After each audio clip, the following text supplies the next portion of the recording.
Hello students, कैसे हैं आप सभी। जैसे कि हमने कल स्टार्ट किया था हमारा chapter number 8 introduction to trigonometry.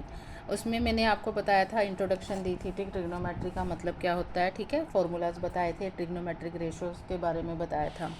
तो ट्रिग्नोमेट्रिक रेशोज़ कितनी होती हैं, पहले तो ये आपको पता होना चाहिए। हमारे पास 6 ट्रिग्नोमेट्रिक रेशोज़ होती हैं, उनका फॉर्मूला है, एक बार रिवाइज कर लेते हैं। देखो, ट्रिग्नोमेट्रिक जो रेशोज़ होती हैं वो होती है sine, cos, tan, cosecant, secant and cot, ठीक है।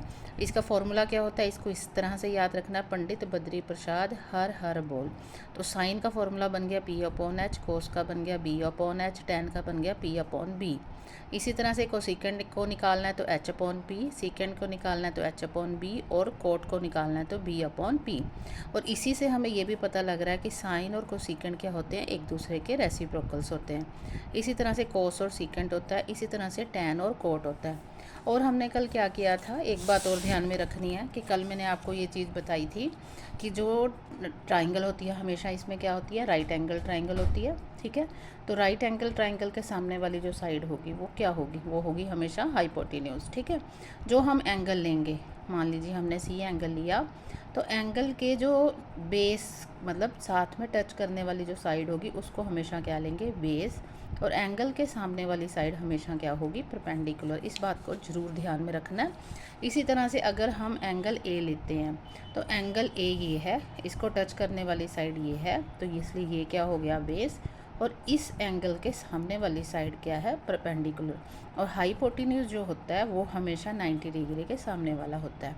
बस इन्हीं बातों को ध्यान में रखते हुए तो चलिए हम स्टार्ट करते हैं हमारा फर्स्ट क्वेश्चन। तो क्या कह रहे हैं फर्स्ट क्वेश्चन के अंदर, देखिए कह रहे in triangle A B C right angle at B. हमारी जो ट्राइंगल है ए बी सी वो क्या है, मान लीजिए एक राइट एंगल ट्राइंगल है ए बी सी, बी के ऊपर क्या है, वो राइट एंगल है, ठीक है। तो यहाँ पे ए नाम दे देते हैं, यहाँ पे क्या आ गया, सी। अब ए बी कितना दिया हुआ है, ए बी दिया हुआ है हमें 24 सेंटीमीटर, ठीक। बी सी कितना दिया हुआ है, 7 सेंटीमीटर। हमने क्या निकालना है, हमने इसमें निकालना है साइन ए कॉस ए, ठीक है। और सेकंड टाइम पे क्या निकालना है, साइन सी कॉस सी। तो आप देख सकते हैं यहाँ पे एंगल ए है और यहाँ पे क्या है, एंगल सी है, ठीक है। तो इसके लिए हमें क्या करना होगा, यहाँ पे ध्यान देना होगा। जैसे पहले हमने एंगल ए लेना है, ठीक है। उससे पहले हम क्या करेंगे, इसकी थर्ड साइड निकाल लेते हैं पहले, बाद में एंगल की बात करते हैं। तो इसकी थर्ड साइड ए सी, ये क्या है, हाइपोटेन्यूज है, ठीक। तो हमारे पास क्या है, इन ट्राइंगल ए बी सी, इसके अंदर ए सी का स्क्वायर, इसके साथ यहाँ पे लिख सकते हो राइट एंगल्ड एट बी। ये राइट एंगल्ड है ना बी के ऊपर, तो इसलिए क्या होगा, हम हाइपोटेन्यूज का स्क्वायर मीन्स ए सी का स्क्वायर किसके इक्वल कर सकते हैं, A B square plus B C square के इक्वल लिख सकते हैं बाय पाइथागोरस थ्योरम, ठीक है। तो ए सी क्या है, हमें गिवन नहीं है, तो ए बी कितना है, ए बी है 24 का स्क्वायर प्लस बी सी क्या है, 7 का स्क्वायर। तो 24 का स्क्वायर कितना होता है, 576 प्लस 7 का स्क्वायर कितना होता है, 49। तो ए सी का स्क्वायर हमारा किसके इक्वल आ गया, जब इन्हें प्लस करेंगे ये आ गया 625। और जो 625 होता है वो क्या होता है, 25 का स्क्वायर, ठीक। तो हमारे पास ए सी कितना आ गया, 25 आ गया। मतलब यहाँ पे ये जो ए सी है हमारा, ये कितना आ गया, 25 सेंटीमीटर, ठीक। तीनों साइड्स पता चल गई। तो अब हमने फर्स्ट पार्ट निकालते हैं। फर्स्ट पार्ट के अंदर हमने क्या निकालना है, साइन ए, और दूसरा क्या निकालना है, कोस ए, ठीक। अब एंगल ए के लिए हमारी जो बेस है, जो परपेंडिकुलर है, वो क्या होगा, आप देख सकते हैं। जो मैंने अभी आपको बताया ये है एंगल ए, ठीक।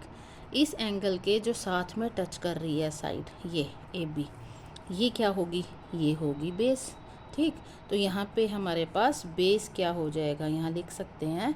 तो यहाँ पे हमारे पास जो बेस होगा वो होगा 24 सेंटीमीटर इस पार्ट के लिए, ठीक है। सेकंड पार्ट हम इधर कर लेंगे। ये कितना हो गया, 24 सेंटीमीटर, ये हो गया बेस। फिर से बता देती हूँ क्यों है ये बेस, क्योंकि हमारे पास एंगल ए से हमने वैल्यूज़ निकालनी है, साइन ए निकालना है, कोस ए निकालना है। तो ए एंगल को जो टच कर रही है वो क्या होती है, बेस। और एंगल जो ए दिया हुआ इसके सामने वाली साइड ये जो है ये क्या होगी, परपेंडिकुलर। तो यहाँ पे परपेंडिकुलर क्या होगा हमारा, वो होगा 7 सेंटीमीटर। और हाइपोटेन्यूज तो सेम ही रहेगा, ठीक है। और सेकंड पार्ट में हमने क्या निकालना है, हमने निकालना है साइन सी और दूसरा क्या निकालना है, कॉस सी। ठीक है, तो उसके लिए बेस क्या होगा सी के लिए, तो फिर से ध्यान से देखिए, ये हमारी राइट एंगल ट्राइंगल, ये रहा एंगल सी, तो इसको टच करने वाली जो साइड ये है, ये क्या होगी हमारी बेस। ठीक, तो बेस कितना हो जाएगा 7 सेंटीमीटर, और जो एंगल है उसके सामने वाली साइड क्या होती है, वो होती है परपेंडिकुलर, तो परपेंडिकुलर कितना हो गया 24 सेंटीमीटर, और जो हाइपोटेन्यूज है वो तो सेम ही रहेगा। अब हमें वैल्यूज़ पता लग गई सभी की, अब हम क्या करेंगे, वैल्यूज़ पुट कर देंगे। तो ये फॉर्मूला मैंने अभी आपको बताया। तो साइन का फॉर्मूला देखिए क्या होता है, साइन का होता है P/H, तो यहाँ लिखेंगे P/H। तो P कितना है जी 7 और H कितना है 25, तो आंसर क्या आ गया 7/25। ईजी था ना। इसी तरह से कोस ए निकालेंगे। कोस का फॉर्मूला क्या होता है B/H, तो यहाँ लिख दीजिए B/H। तो B कितना है जी 24, H कितना है 25, तो ये कितना हो गया 24/25। क्लियर। इसी तरह से साइन सी निकालेंगे, फॉर्मूला तो सेम ही रहना P/H, लेकिन एंगल की वजह से वैल्यू चेंज होंगी। तो P कितना है 24, H कितना है 25, तो आंसर आ गया 24/25। और कॉस क्या होता है, कॉस होता है B/H, तो B कितना है जी 7, H कितना है 25, तो ये आ गया 7/25। तो क्या देखा आपने कि जो ये है एंगल ए के लिए साइन ए की वैल्यू और एंगल सी के लिए साइन की वैल्यू क्या है, देखिए बिल्कुल डिफरेंट है। तो एंगल चेंज होने से वैल्यूज़ जो हैं वो चेंज हो जाती हैं। ठीक है, साइन ए 7/25 है, साइन सी कितना है 24/25, कॉस ए 24/25 है, लेकिन यहाँ पे कॉस सी क्या है 7/25। तो इस बात को ध्यान रखते हुए हमने ऐसे सम्स करने हैं कि हमें कौन से एंगल से वो वैल्यूज़ निकालने के लिए दी हुई हैं। तो इसमें क्या समझा आपने, इसमें आपने ये समझा, एक तो ट्रिग्नोमेट्रिक रेशोज़ याद रखनी है कि क्या होती हैं, आपको अब तक तो याद हो ही गई होंगी। और दूसरी बात एंगल क्या है, देखिए अगर हमने एंगल ए लिया, बस उसके सामने वाली साइड को हमेशा क्या ले लेना है, परपेंडिकुलर। हाइपोटेन्यूज हमेशा सेम रहता है, तो जो थर्ड साइड रहेगी ये वाली, वो क्या होगी हमारी बेस। और जब हम एंगल सी ले रहे हैं, सी के सामने वाली साइड क्या होगी, परपेंडिकुलर, और साथ वाली साइड क्या होगी, बेस। और हाइपोटेन्यूज तो वैसे ही रहता है। अगर इन बातों को ध्यान रखेंगे तो ये सम आपका कभी भी गलत नहीं होगा। तो आज के लिए इतना ही।